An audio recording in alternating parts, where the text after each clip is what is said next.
Hello from Melbourne, Australia. I hope everyone is having an absolutely amazing youth conference this year. I've been asked to talk about some of the significant events of the last 12 months and how that they might relate to Bible prophecy. Bible prophecy is a difficult subject. Sometimes when we look at a Bible prophecy, we expect it to occur in a certain way. And sometimes it doesn't play out that way. We know that our Lord Jesus Christ will return soon, but only our God knows the day and the hour. And so no matter what, we all need to patiently wait for our Lord's soon return. But 2017 has been a very significant year. Many things have occurred of great significance, things that have shaped the destiny of this planet, things that have shaken countries to their core, things that may lead to our Lord's soon return. And so now let's look at some of the significant events in this world in 2017.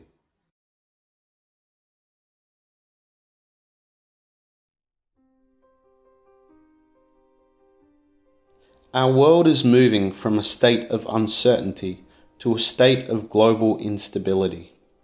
Luke chapter 21 and verse 25 tells us that in the last days, upon the earth there will be distress of nations with perplexity, the sea and the waves roaring.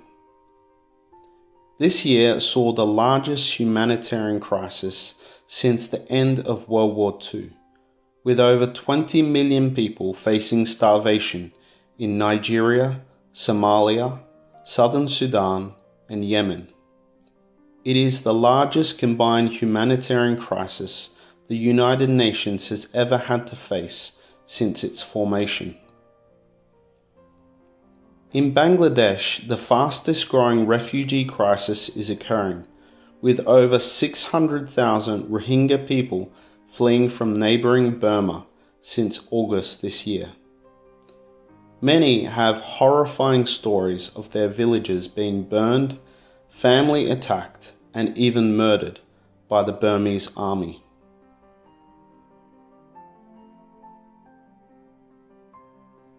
Joel chapter 3 and verse 10 tells us that in the lead up to Armageddon, nations that used to be weak will now say that they are strong as they arm themselves for war. Are you excited when you see that they've tested a nuclear weapon? That's it. It's excitement. I am. That's beyond my greatest excitement because we were weak, but now we are strong. Single-hearted unity, great leadership, and we have the ICBMs. So I usually say to Donald Trump, come to me. I will choke you with my H-bombs. If Donald Trump did decide to attack your country, what would happen? I think that the next step will be the destruction of United States. This year alone, North Korea has tested and launched 23 missiles.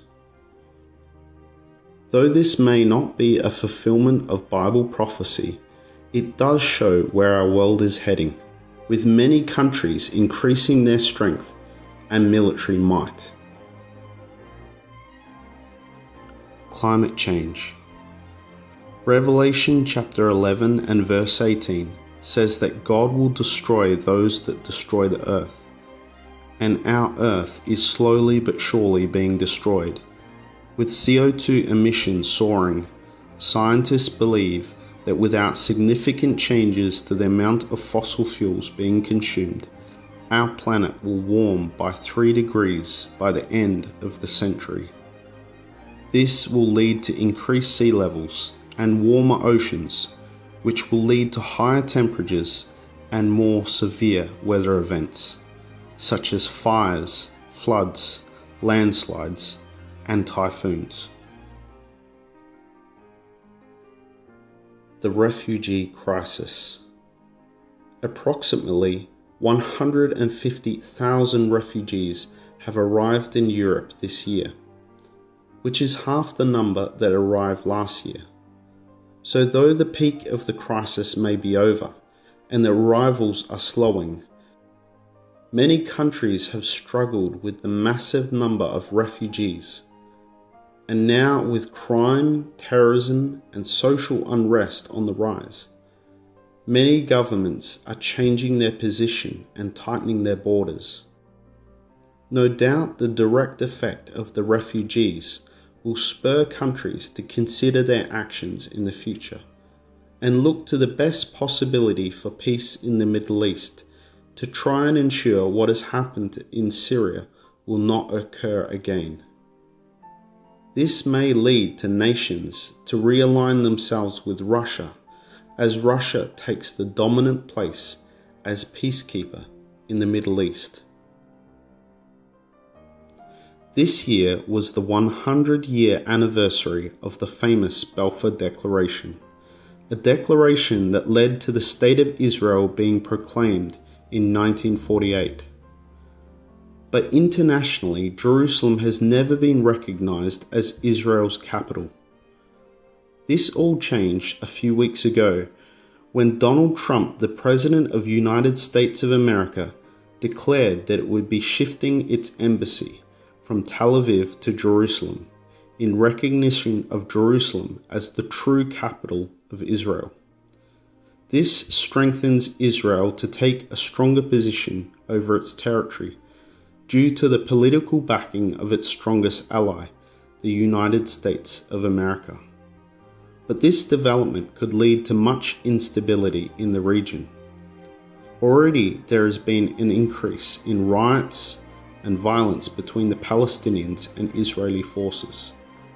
It may lead to Israel tightening its control over its land and using its military forces to take control of the Palestinian West Bank region.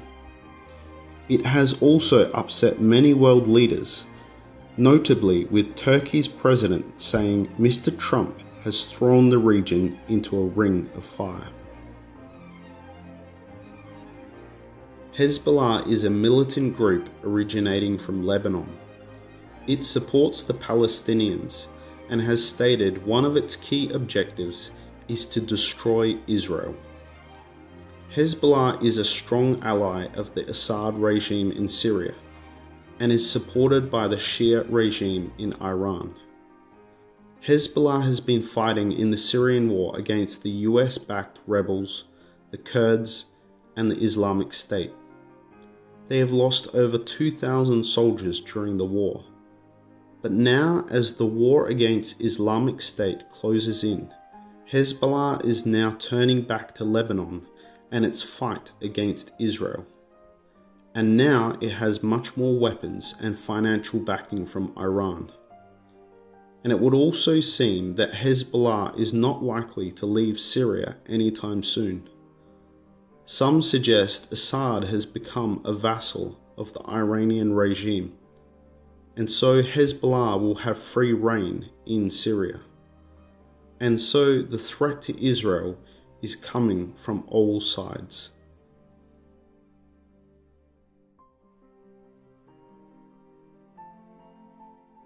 At the start of the Syrian war, Turkey and Iran backed opposite sides.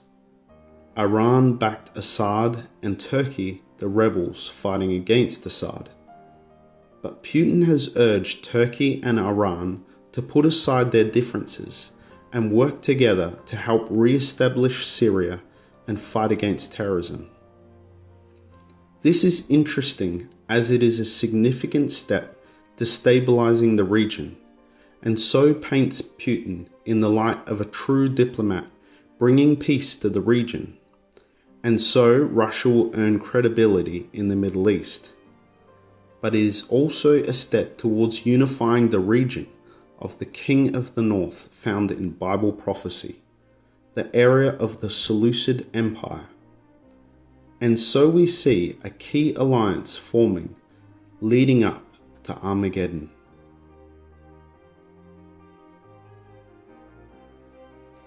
It is clear that Russia's military intervention in Syria has saved the Assad regime, and without the backing of Putin, Assad would have been toppled.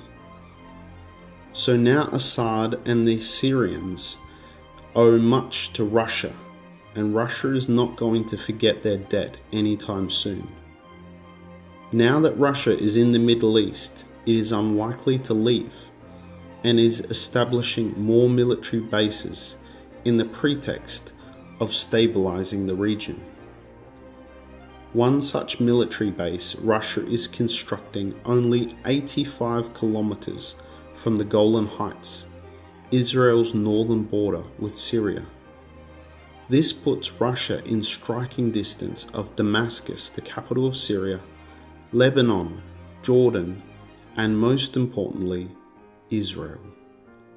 Russia's military police control the checkpoint between Syria and the Golan Heights. Putin has officially announced a withdrawal from Syria, but this in practice may mean very little. Russia has a private army called the Wagner Group, and these soldiers will most likely stay stationed within Syria. And so Russia is creeping south towards Israel.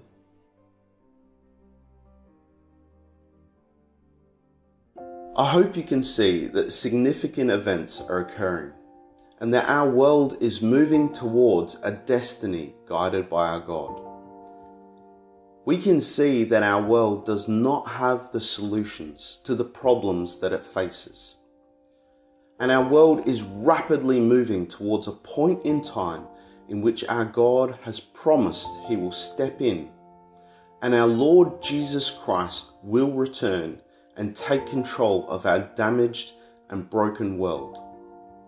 Will this occur in 2018?